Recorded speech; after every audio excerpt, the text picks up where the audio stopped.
Bismillahirrahmanirrahim. Assalamualaikum warahmatullahi wabarakatuh. Waalaikumsalam warahmatullahi wabarakatuh. Sahabat beriman dimanapun berada, alhamdulillah kita berjumpa lagi di Ustadz Daniel Official Channel. Semoga kita semua dalam keadaan sehat walafiat dan senantiasa dalam lindungan Allah Subhanahu wa Ta'ala. Sahabat beriman, saya tentunya sudah bersama guru kita semua, Pak Ustadz Daniel. Assalamualaikum Pak Ustadz. Waalaikumsalam warahmatullahi wabarakatuh. Alhamdulillah, amin. Dan saya juga sudah bersama sahabat saya, Pak Haji J. Alhamdulillah. Assalamualaikum Pak Tang. Waalaikumsalam. Warahmatullahi wabarakatuh. Sehat Pak ya. Alhamdulillah. Sahabat beriman, sebagaimana biasa kita selalu belajar tauhid bersama guru kita dari keadaan-keadaan yang terjadi di keluarga kita atau di sekitar lingkungan kita ya, sahabat beriman. Baru-baru ini saya mendengar Pak ya, dan mendengar Pak Ustadz, saya mau bertanya di media televisi maupun YouTube banyak sekali viral mengenai orang yang menendang sesajen di daerah Gunung Semeru, Pak Ustaz. Oh. Ya, jadi ada seorang anak muda, dia tahu-tahu menendang sajen sambil dia mengucapkan kalimat tauhid seperti itu. Apa itu dibenarkan atau bagaimana, Pak Ustaz? Karena itu membuat viral di mana-mana seperti itu. Kalimat tauhid atau kalimat Allahu Akbar. Oh, takbir. Takbir. Takbir. Takbir seperti itu Pak Haji. Ya, gimana Pak Ustaz? Iya. Sebenarnya ya namanya orang itu belajar ya begitulah ya. Belajar kalau belum dalam ya begitu. Maksudnya dia apa? Kalau saya tidak menyalahkan dulu, tapi kita harus melihatnya dari sisi dia menceritakan sesajen itu apa. Dia dalam itu sebelum menendang itu, Iya. sahabat beriman, kata-katanya itu ini Allah murka nih gara-gara yang seperti ini gitu. Iya. Kalau nggak suka nih gara-gara ini jadi banyak bencana seperti itu, dikatakan seperti itu. Iya. Jadi itu kan statement dia. Apakah Allah itu ngomong sama dia bahwa aku tidak suka lu kalau ada itu sajen? Kan nggak ngomong juga sama dia. Dia hanya statement dia aja bahwa Allah murka dengan seperti ini. Ini Allahnya yang mana? Iya. Kan gitu ya. Kalau Allah orang Muslim, ada orang Muslim, dia nyajenin sesuatu dengan niat menginginkan sesuatu dari apa yang dia sajenin, nah itu salah. Itu Allah murka benar. Karena dia meminta melalui sesaji itu kepada sesaji itu gitu Pak Ustadz ya? Iya, jadi Allah itu kan tidak seperti itu sebenarnya. Jadi orang yang memberikan sesaji itu kan pada makhluk biasanya ya. Makhluk itu apa? Yang sering kita di Indonesia ini makhluk itu ya jin, siluman, jin dan sebagainya itu. Nah, kalau orang itu dibilang musyrik, sisi mana musyriknya harus dia ceritakan. Nah, orang yang ngasih sesajen itu agamanya apa? Lah kalau agamanya itu di luar Islam, yang dia itu kalau menurut agamanya itu sesaji itu ya teknik keagamaan dia ya yang begitu itu kerjanya. Yang dibilang musyrik itu adalah orang Muslim yang memberikan sesaji kepada jin dan orang Muslim tersebut itu meminta sesuatu kepada jin itu untuk mengabulkan hajatnya. Nah, itu baru dibilang musyrik. Kan begitu. Lah kalau mamanya ada orang, mamanya Kristen, dia ke gereja. Mau diapain mau main di ibadahnya ke gereja? Betul. Ya. Menurut ininya dia di gereja. Sama seperti kamu punya istri, semuanya namanya siapa? Mary. Ya kan pulang ke rumah Mary. Yang dimarahin itu yang pulang. Bukan ke rumah Mary. Nah, kan begitu intinya. Nah, ini kita bicara saja. Lah kan mirip, ini analogi aja. Misal. Haji J. Beliau istrinya Haji Ali. Belum disuruh pulang, udah pulang duluan, kan begitu. Jadi intinya adalah kalau dikatakan musyrik itu seorang muslim yang memberikan sesajen kepada jin yang diperuntukkan agar jin itu mengabulkan keinginannya. Itu sesaji. Dikatakan musyrik kalau itu muslim awalnya. Lah kalau dia agama lain ya mau bilang apa? Kalau dibilang mamanya Gunung Semeru itu meletus gara-gara begini, emang Allah ngomong sama dia? Nah, Kan seperti itu. Dia nabi juga bukan. betul. Islam iyalah, saudara kita iyalah, tapi kan harus difikirkan. Betul. Kan saudara kita itu kan juga ada yang agamanya yang dia merasanya tinggi, ada yang agamanya ya biasa ya ada, kan begitu. Artinya kita juga nggak bisa serta-merta langsung menyalahkan beliaunya yang berlaku seperti itu ya Pak Ustadz. Salah itu Pak. Kalau saya ikut, itu salah orang itu tentang ini itu. Ya saya tidak tahu persis karena ini kan ranahnya hukum ya. Kalau ranah hukum itu ya sama seperti mamanya saya nyulik istrimu. Nah, ini ya salah saya sudah. Iya. Saya merusak istrimu, iya salah kan ranah hukum kalau sudah begitu. Kalau memang di negara kita punya beberapa agama menurut negara kita ya, lah ya kan kita harus menghormati. Kan seperti itu ya.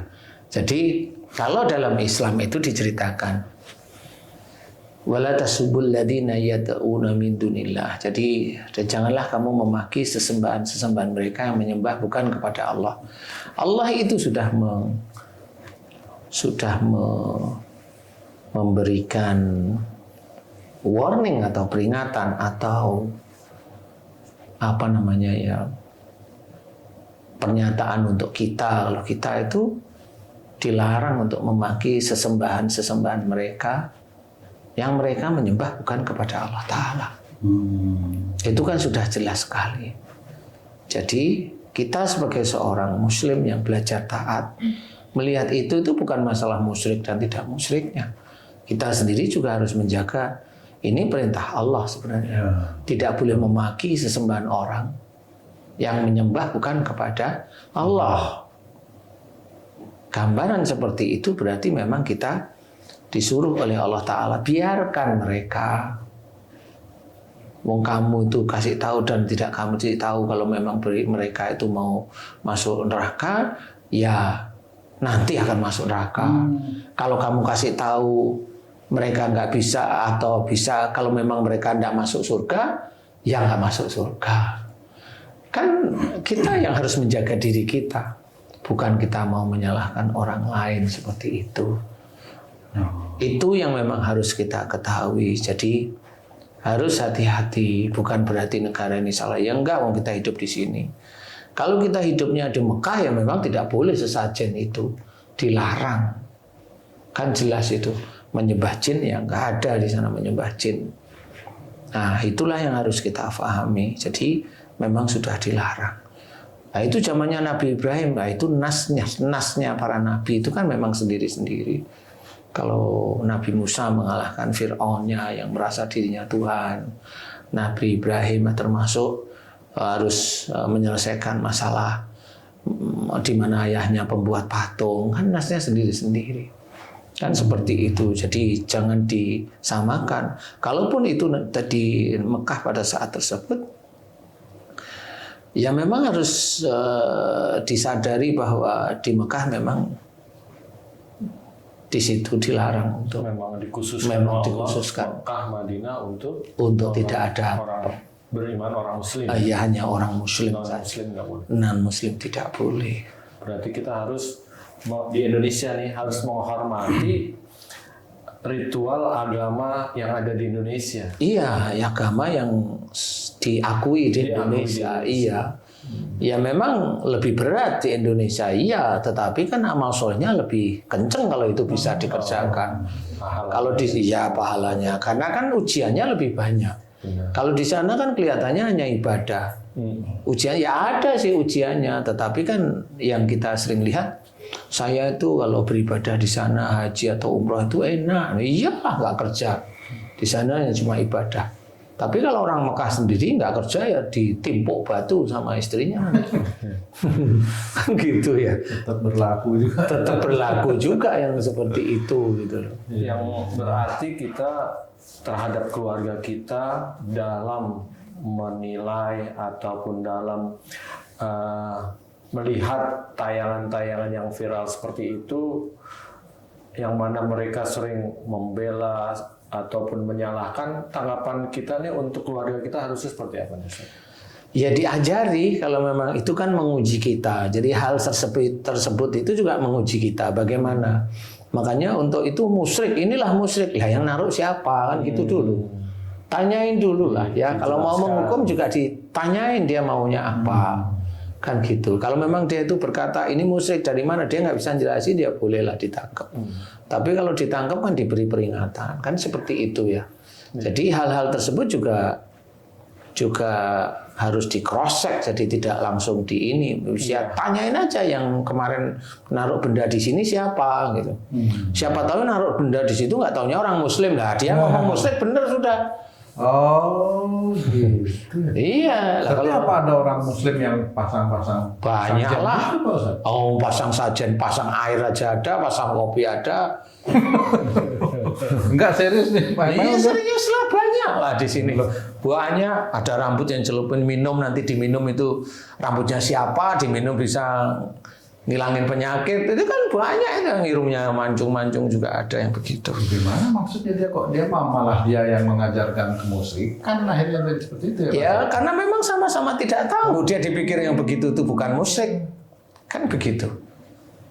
Dianggap itu adalah suatu kehormatan, kan nggak bisa seperti itu. Walaupun itu barang milik Seseorang yang dihormati, emang nggak boleh. Mau minta sembuh itu kepada siapa? Maha menyembuhkan siapa? Allah. Nah, kok rambut? Apa? Mau cerita apa sekarang? Lah orang kan pakai pikiran kan begitu ya. Kok rambut? Dan itu juga viral sama. Itu namanya syirik khafi itu ya begitu itu. Walaupun dia pakai gamis umpamanya. Iya memang dia syirik. kayak sakti aja jadinya gitu. Lah iya, makanya itu juga tidak boleh. Nah itu yang malah dikatakan itu bisa musyrik itu ya begitu. Dia Muslim tapi menjalankan sesuatu hal yang memang bukan ciri syariat Islam yang benar. Kau maha menyembuhkan kepada Allah, memintalah hanya kepada Allah, kan begitu. Iya. Wong kita itu minum obat aja tidak boleh meyakini obat itu juga penyembuhnya. Itu hanya perantara. Itu pun dengan catatan apa istilah bukan di data apa namanya, diperiksa dites di lab dengan minum obat ini penyakit yang ini bisa selesai. Itu kan menurut labnya. Tapi kalau mamanya apa hubungannya rambut dengan sakit sesak napas, kan nggak ada hubungannya. Kan begitu. Jadi itu yang nggak nawar gitu. Jadi bukan karena itu kan perantara, nggak masuk akal perantara seperti itu gitu. Kalau saya melihat sih ya karena yang ngomongnya itu ya pakai baju seperti itu begini ya percaya. Memang ada itu. Ada itu Pak Ustaz. Iya memang berarti dia musyrik kalau gitu. Apapun bentuknya dia musyrik, nggak boleh seperti itu. Nah itu yang Muslim tapi dia melakukan seperti itu musyrik. Tidak boleh seperti itu. Dia minta bukan kepada Allah Ta'ala, tetapi dia minta melalui itu yang sebenarnya itu hanya diyakini. Jadi bukan dengan secara kredibel ilmu itu betul-betul benar, itu bukan. Nah itu diyakini. Sama seperti mamanya bisa nggak pisang goreng itu bisa nggak pisang goreng itu kalau bisa nggak pisang goreng itu menghilangkan kantuk umpamanya.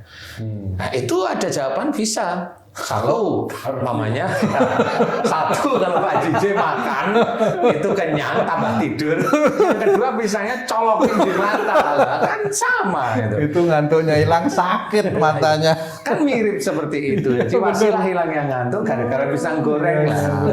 Kan nggak taunya bukan pisang goreng dimakan, karena kebiasaan pisang goreng dimakan malah tidur malahan gitu. Nggak taunya colokin mata lah, nggak tidur akhirnya. Iya. Nah, Kalau saya setelah ada tayangan viral ini, bagaimana tidak terjadi konflik lagi di masyarakat bawah nih antara pro dan kontra, terutama di dalam keluarga. Kadang dalam keluarga aja berbeda pendapat, ada yang mendukung, ada yang tidak mendukung tentang penayangan itu. Nah, dengan penjelasan ini, alhamdulillah kita bisa jelaskan ke keluarga segala macam. Jadi insya Allah di keluarga memahami seperti ini. ya alhamdulillah. Memang kan harus seperti itu ya Pak Haji. Jadi tidak segampang kita memutuskan. Cuma kalau ranahnya ranah negara, ini kan ranah hukum ya. Ranah hukum. Jadi ya nggak bisa kita semaunya sendiri. Di umum ya nggak bisa. Kalau di umum kita mukul orang ya nggak bisa. Di YouTube ngajak orang ya persoalannya orangnya yang diajak diem aja nggak ada masalah. Iya. Tapi apakah Allah itu menilai ejaan itu menjadi hilang? Enggak. Menjadi dosa jariah. Iya. Seperti itu. Makanya kita harus pahami bahwa kalau memang itu tadi namanya sesaji itu tadi yang menyediakan itu adalah seorang muslim lah, itu berarti dikatakan muslim. Iya. Tapi kalau yang menyediakan memang orang-orang yang sudah jalannya seperti itu, jalannya sudah seperti itu, ya nggak bisa diapa-apain. Sama seperti kalau mamanya orang Kristen, mamanya dia mau beribadah, tanyain kamu mau kemana? Mau ke gereja. Masa kita ngomongnya ngawur? Oh iya. Lalu memang ibadahnya dia di situ. Akan sama seperti itu. Jadi kita harus waspada dengan hal-hal seperti itu. Dan jangan merasa pahlawan. Jangan merasa diri kita itu paling benar, yang enggak. Semuanya harus dihadapkan dengan sosial, juga dengan syariat. Syariat pun kita juga harus endorin. Ini di Indonesia, bukan di Arab, bukan di Mekah, kan gitu ya. Jadi nggak bisa. Tapi maaf, Pak Ustadz bisa agak nanya sedikit menyimpang. Tapi apa benar kalau menurut Islam itu ya, menurut Islam itu ada bencana terus kita mengaturkan sembah itu, nanti bencananya bisa hilang? Nggak ada kata siapa. Sama aja kalau orang biar nggak kena musibah, nggak kena bencana itu diruat, kata siapa itu kan kata dalangnya yang ruat. Emang dalangnya pernah dikasih tahu sama Allah? Paling dikasih tahu sama wayangnya sendiri. Kalau saya, kenapa saya bilang seperti itu? Ya karena memang nggak ada. Musibah itu memang Allah yang berkehendak. Bisa aja musibah di Gunung Semeru, Allah itu nantinya akan memberikan rahmat pada tempat lain atau kelompok orang lain atau seseorang. Maksudnya Kan kita seperti apa coba? ya seperti itu. Kalau Allah itu menurunkan musibah itu pasti ada rahmat yang diturunkan. Selalu seperti Selalu. itu. Berpasang-pasangan Iya, seperti itu. Sama atau enggak?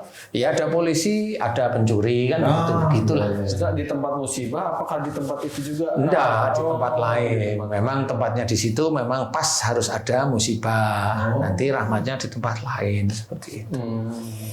Jadi ya sama seperti mamanya bapak ibunya dapat rezeki, anaknya sakit. Nah, kan ada musibah tapi ada juga rezeki di situ. Kan Itu memang harus dikaji secara saling berhubungan seperti itu Pak Ustadz. ya itu yang mengkaji adalah orang-orang yang harus benar-benar paham. Jadi kalau orang hanya berdalil aja yang mau cuma ayel-ayelan. Nggak ada, Allah itu hanya menurunkan musibah bencana tanpa menurunkan rahmat, itu ya nggak mungkin. Iya. Pernah saya dulu ada pelajaran sekolah dulu tuh, setelah gunung berapi meletus, kan musibah tuh. Setelah itu kan Manfaatnya ya. itu kan Tapi kan beberapa tahun kemudian Pak Haji. Ya paling tidak pasirnya itu bisa digunakan pasir gedung. Iya, benar. Nah itu kan manfaat yang kelihatan di mata langsung. manusia. Tetapi rahmat itu ya mirip seperti turunnya bencana, nggak kelihatan. Taunya nanti gitu. Jadi yang tahu siapa Pak Ustadz? yang tahu ya Allah. Kalau saya hanya mengira-ngira, di dalam Quran sudah banyak diceritakan kalau Allah memberikan rahmat. Nah selama ini orang itu kan nggak tahu rahmat itu bentuknya kayak apa. Rahmat itu orang nggak tahu bahwa orang mendapatkan hidayah itu ya itu salah satu rahmat dari Allah Ta'ala. Tapi dia sendiri juga nggak akan tahu dia mendapatkan rahmat atau tidak, itu ya nggak tahu. Di situ. Jadi intinya kalau memang dia mendapatkan rahmat, rata-rata dia juga setiap harinya mengerjakan tertib dan sebagainya dan sebagainya. Dia mencoba mengendalikan dari dirinya, keluarganya, orang sekitarnya itu dikendalikan di dalam ranah Allah sebenarnya. Nah, orang ini yang memang bisa seperti itu. Jadi kalau mamanya rahmat itu bentuknya kayak mamanya saya bertemu dengan seseorang, mamanya kemarin mamanya ketemu sama seseorang sakit semua, sakit udah puluhan tahun. Kemudian dia mau mendengarkan saya memberikan nasihat kepada dia mendengarin benar, mau berubah.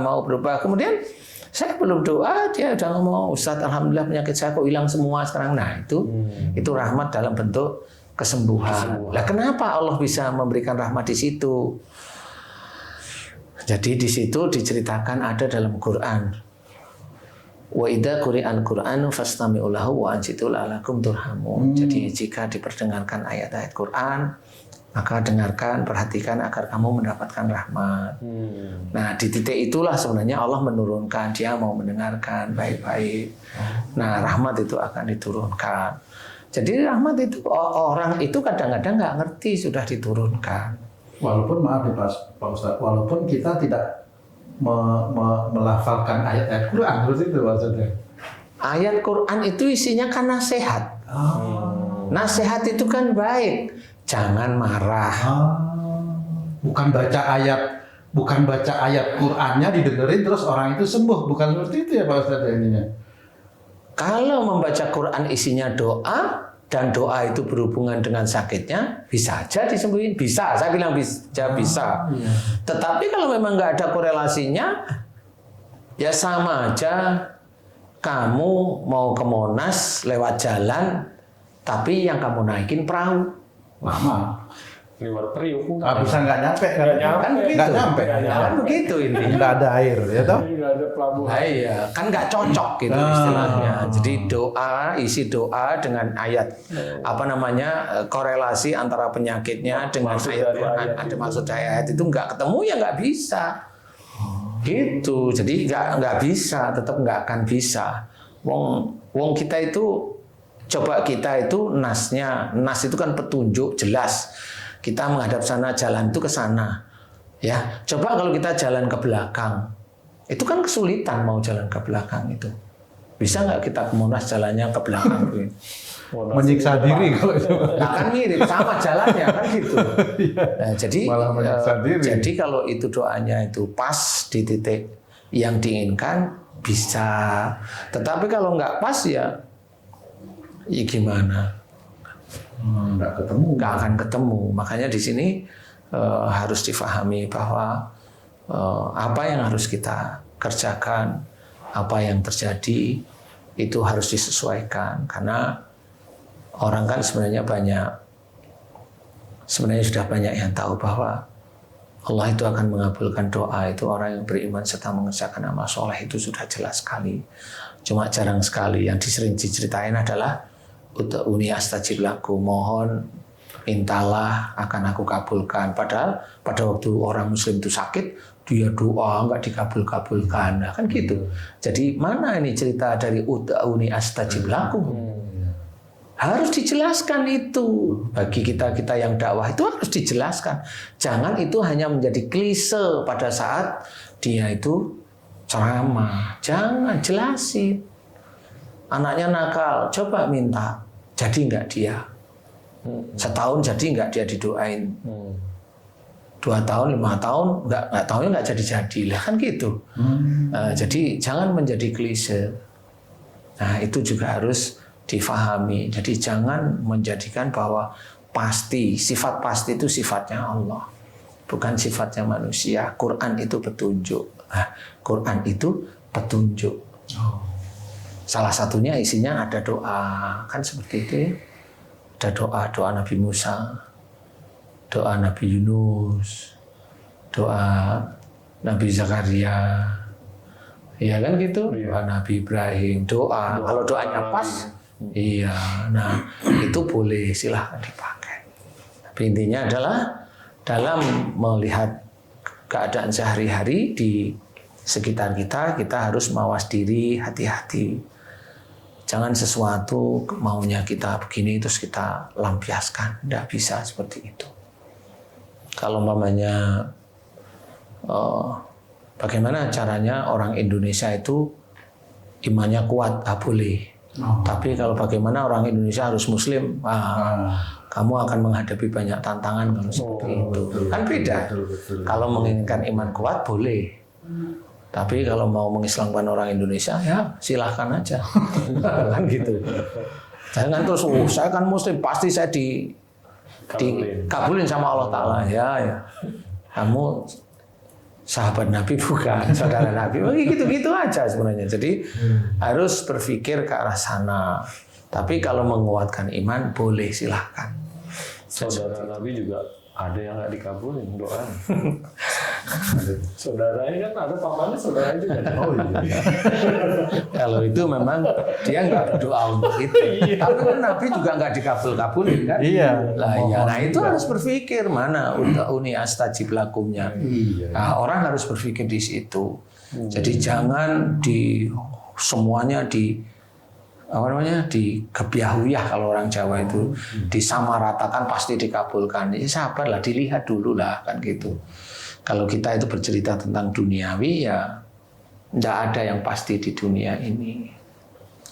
Ya kadang kalau orang salah kaprah, kamu nggak percaya memang doa itu pasti dikabulin ya? Pasti malahan dia gitu kan. Harus percaya doa itu pasti dikabulin, doa aja terus gitu. Tapi nggak mencari ilmunya gitu. Seperti apa doa dikabulkan, orangnya seperti apa. Lah iya. Gitu. Lah karena memang kebanyakan kalau yang nyuruh itu ya begitu, yang nyuruhnya dia dulu itu ya begitu. Doa itu pasti dikabulin. Lah,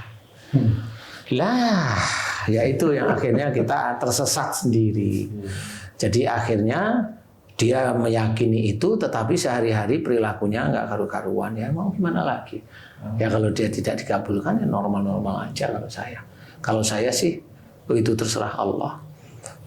Dikabulkan atau belum dikabulkan atau tidak dikabulkan itu hanya Allah Ta'ala. Yang penting kita itu tetap berdoa. Kita berdoa itu kan memperlihatkan kita makhluk. Bukan kita yang sombong kan gitu. Kita tidak punya kemampuan kan intinya di situ sih. Jadi jadi pengakuan bahwa kita itu makhluk. Bukan persoalan dikabulkan atau belum dikabulkan atau tidak dikabulkan, itu hanya Allah aja. Kita makhluk intinya. Justru yang dinilai itunya ya. Yang dinilai itu mohonnya. Jangan merasa yakin dikabulkannya. Kalau diyakin dikabulkan itu ya nanti ada fase-fase tertentu. Jadi orangnya siapa atau nanti dikabulkannya di mana. Dikabulkan itu bisa aja nanti di akhirat. Kalau orang itu masuk surga kan gitu. Nah kalau orang itu sendiri masuk neraka ya ngapain dikabulkan ya? Iya kan sudah terbukti. Kan gitu aja. Kalau masuk surga berarti udah dikabulkan. Lah iya. Kan ada orang yang ingin punya pesawat terbang di sini. Tapi kan kerjaannya nggak bisa apa-apa.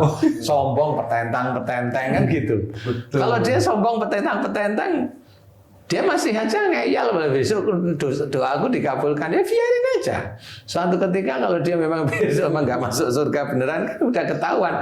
Lah wong di dunia aja petentang, berarti dia sendiri sebenarnya tidak ngerti apa yang dia omongkan. Dia hanya cuma labelnya aja Muslim, kan begitu, labelnya Muslim, tetapi dia memang tidak bisa diberi masukan atau nasihat. Ya sudah, bisa. Oke, insya Allah gitu kurang lebihnya saya jawab ya. Terima kasih Pak Ustaz. Alhamdulillah Ustaz, paling tidak saya bisa nasihati keluarga untuk tidak terjerumus dalam menilai sesuatu yang bukan pada tempatnya. Jangan pro kontra, ribut malah di bawah. Iya. Dan komen-komen yang akhirnya menimbulkan perpecahan. Setelah penjelasannya, insya Allah keluarga Alhamdulillah, amin. paham. Amin. Nah, itu yang harus dicontoh keluarganya Tum. Iya. Keluarganya Tum itu anteng semuanya. Anteng. Jadi istrinya di bawah, anaknya di atas, anteng semua. Maksudnya salah itu. Panjang nih kayaknya. Hah? Penjelasannya panjang nih. Nah, memang saya nggak jelas. Intinya anteng semua, bisa seminggu ya begitu. Jadi tidak ada sesuatu Itu yang... kemunduran malah itu. Oke. Masya Allah. Baik Pak Ustadz, terima kasih atas penjelasannya. Cukup ya Pak Haji ya? Alhamdulillah. Alhamdulillah. Nah, sahabat beriman, demikian tadi tausiah singkat atau penjelasan singkat dari guru kita, Pak Ustadz Danu. Kita mesti hati-hati dalam melihat berita-berita atau menseleksi, terutama berita-berita yang ada di televisi atau Pak Ustadz, kalau ada berita di televisi, maaf ya guys, ini yang mengatakan langsung sudah memvonis seseorang itu menyebabkan intoleran, itu seolah-olah kita sudah digiring ke arah situ. Enggak, saya nggak pernah tergiring, insya Allah. Kami Pak Ustadz yang baru belajar tauhid ini itu Lah langsung itu sendiri itu ya berita di TV itu ya begitu itu ceritanya biar viral. sebentar. Itu dosa nggak itu Pak Ya Ustadz? sama dosa. Dia kan memprovokasi. Loh, kalau kami percaya dengan itu, kami termasuk yang Percaya aja sama Allah, sama Quran, sama hadis yang sahih. Udah selesai. Itu berita begitu-begitu aja. Apa? Jadi hati goyah, nggak perlu, biarin aja. malah berita itu yang memviralkan seolah dia memprovokasi ini terjadi intoleran itu Ya, tetap dosa. ya dosa. Astagfirullah. Ya seperti itu kan dinilai kalau itu viral, kemudian uangnya jadi banyak kan, kemudian itu uang itu kan jadi abu-abu gelap sebenarnya. Jadi sama. Makanya yang berita begitu itu biasanya ya kalau enggak keluarganya, anak-anaknya bisa aja kesandung-sandung. Nah ya begitu-begitu. Satu lagi, nggak percaya ada malaikat Raqib dan Atid. Walaupun itu hanya melalui pemberitaan televisi. Iya, nggak boleh. Ya. Kalau dia memberitakan televisi itu Muslim ya kena dia. Tetap dia kena. Iya, tulis ya. Dia memprovokasi. Ya begitulah istilahnya. Nah, sahabat beriman, demikian tadi. Mudah-mudahan penjelasan yang singkat ini dari guru kita bisa meningkatkan keimanan dan ketahuan kita Amin, kepada amin. Allah Subhanahu wa taala ya. Sampai berjumpa lagi di konten-konten kami yang lain. Assalamualaikum warahmatullahi wabarakatuh. Waalaikumsalam warahmatullahi wabarakatuh.